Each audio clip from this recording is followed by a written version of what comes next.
This is the third colorway to drop. It is another original colorway, and it only solidifies my opinion. This is the best retro Nike has possibly ever done.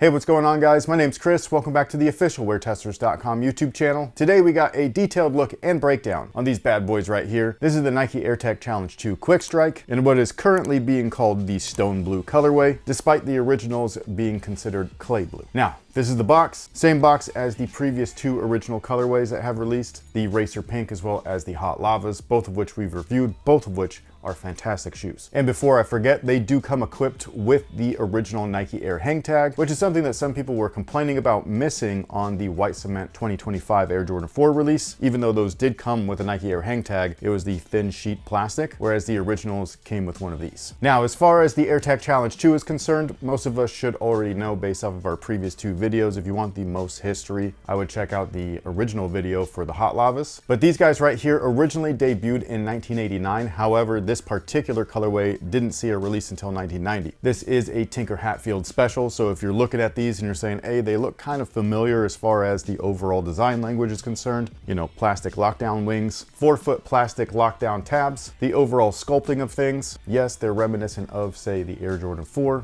same year, same designer, same flavor, same tech too. Now, the AirTech Challenge 2 is Andre Agassi's second signature shoe, or second official signature shoe. He would have others, all of which would be fairly popular, especially within the tennis world. But for me personally, this is just one of my favorites. And I'm not even a tennis fan, I just love this shoe. This shoe is done so well. It's so pretty. I love the design. It's a great shoe that really like shows its time, where when you look at something like this, it just looks and feels 80s and early 90s, and I just absolutely love it. And before we get too far, yes, the tooling, the midsole and the outsole look very familiar to modern day sneakerheads because they're used to seeing it on the Nike Air Yeezy 2. However, it was debuted on this particular shoe, which is where the Yeezy got it from. Now, these don't look exactly like the originals based off of this picture that I could find over at Sneaker Preservation Society's Instagram page. It looks like a couple of small things are a little bit different. So while I believe that this is the best retro of this colorway that we've gotten so far, they are slightly off from the original. The first thing is just the lockdown heel tab that you see on the back. It could be age, it could also be the color of the photo or whatever, but it looks like on the original it was gray, and on these it's like a really nice light blue. I do really like it, so I'm not gonna complain or anything, but just something that I see that is a little bit different. And then moving on down the, I don't know what you would call these, like the Hot Lava splashes or whatever it is that you wanna call it, even though they're not done up in hot lava color. Whatever these pixelated marks are considered, it looks like that those are, at least on the original, this same color blue, whereas on this guy right here, they look white. I don't know if it's just because they're so light, like this kind of like blue is so faint, you know what I mean? That against the darker blue, maybe my eyes aren't seeing the light blue. Again, I'm not complaining, I'm just saying like it looks a little bit different.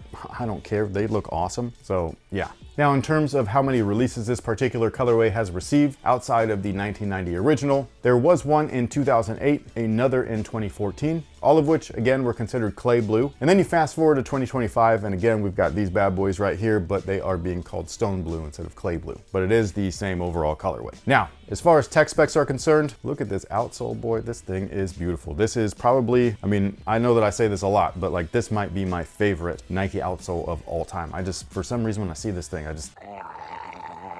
it's so simple, but it's so good. And I love how it's all highlighted up in different colors. It's just fantastic, man. Like this right here, this is great stuff. It's not pre-vintage, believe it or not. So when you move up to the toe cap area, it's not all up in yellow already. It's perfectly white, the way that most of you guys want it. However, they do slightly pre-vintage the polyurethane midsole, not by much, but it is there. I will say that it's super faint, so I think that if people super dislike the whole sale thing, you might be able to look past it here. If not, then let me know. I'm not sure. I think it's so faint that it's not a big deal. Now, within this polyurethane midsole is an encapsulated 4-foot air sole unit. In the rear, there is a visible one. And yes, those tech specs are very similar to the Air Jordan 3, 4, and 5. And yes, it's the same designer. It was very popular as far as like tech specs are concerned. They were used in multiple different shoes across multiple different categories. Like Nike Air pretty much like grew up and ruled the world by the late 80s and early 90s. It was crazy. Reebok and Pump and all that stuff was right before that. And then this blew it out of the water. Now the insole is this guy right here. When you look at it, it does look like the piece of light blue ortholights. It's not quite on that level. It is a little bit more dense than those. It's not quite as dense as the really dark blue ones. It's kind of in the middle. I would say that this is a decent insole. I wouldn't say that it's a great one or anything like that, but it's a decent one. However, if you did want to take that out and swap it out for anything else that you'd like, you definitely can. It comes right out. It's not glued in or anything like that. Now the upper is just fantastic. This is where I personally think that this is just Nike's best retro product that they've ever done. Not only do they look extremely accurate to the original, but just the material usage that they've got on here is just some of the best. It just really blows my mind when we get other and I'm just like, it sucks compared to this. You know what I'm saying? Like, I'm just like, what, how? Why did this shoe get so much love and care and then other products don't? It just doesn't make much sense to me. I get that the budgets are different and different departments and all. I understand that stuff. Just as a basic consumer, just looking at apples to apples, this is a great shoe. They are a little bit different than the originals. The originals did feature a mixture between leathers and Durabuck, which is essentially a synthetic leather. This guy right here switches all of that out. Every single panel on here is a really nice leather. It's very thick too, at least in Nike standards. However, the only synthetic patch is right here on the swoosh. It's the swoosh itself. If you were to look at an original pair, those are always kind of cracked and stuff like that. It's because they are synthetic. It's got like vinyl backing and all of that stuff. So pretty normal. And yeah, I think that this colorway is really nice. Like, I'm glad to see it back, and I'm glad to see it back done with such care. I think the only thing that AirTech Challenge 2 fans have left to really complain about would be the heel shape, where the originals were not, I don't know what you'd call this, but they didn't have a little bump out. It was just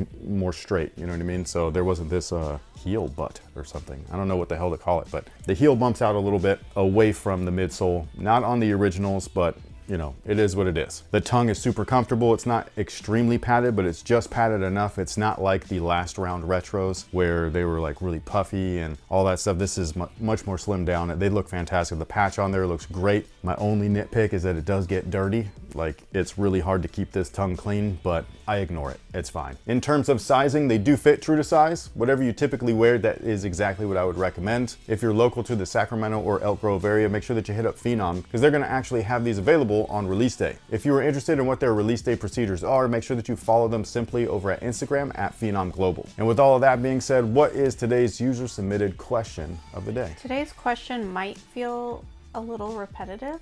Okay. But in the land of movies, there are multiple trailers that get released. So, any thoughts on the latest Superman trailer? So there's been 3 now. There's the teaser, there's the main trailer or whatever, like the longer one, and then there's the final trailer. So I've watched all of them. The trailers are great. Like, whoever's doing like the trailer cuts for those, like whether it be in-house like James Gunn and all of them, or if it's a trailer farm where they, like, you know, you send them the footage and that's what they do. They just make trailers. That's what they do. So weird. Yeah, I know, but that's their job. They make trailers, like, okay. You know what I mean? That's why a lot of these movies end up getting spoiled. Or get doctored to look a certain way and then yes, it's off like theme. X-Men 3, where like it was a sizzle reel of amazingness and you get into the theater and you're like, what the is this? But as far as the Superman trailers are concerned, every one of them has only gotten me more excited for the movie. I think it's the music too. The music is like really, really like get right here, dude. And like, I'm just like, oh my gosh, I can't wait for this. So I just hope that it's good. I really, really, really hope that it's good, because if it's not, I mean, DC's. But what about you guys? What do you feel about the new Superman movie, its trailer / marketing? And on top of all of that, sound off below and let us know what you think about these bad boys right here, the AirTech Challenge 2 in what is now being called Stone Blue. I think that they're fantastic, man. This is, I wish, and I don't mean to sound like a Debbie Downer, I just wish that every Nike retro was done with this level of care and love and budget. I feel like they all deserve it, so why just this one? But thank you guys so much for watching. Thank you so much for being here. We'll catch y'all in the next one. So until then, you guys have a good one.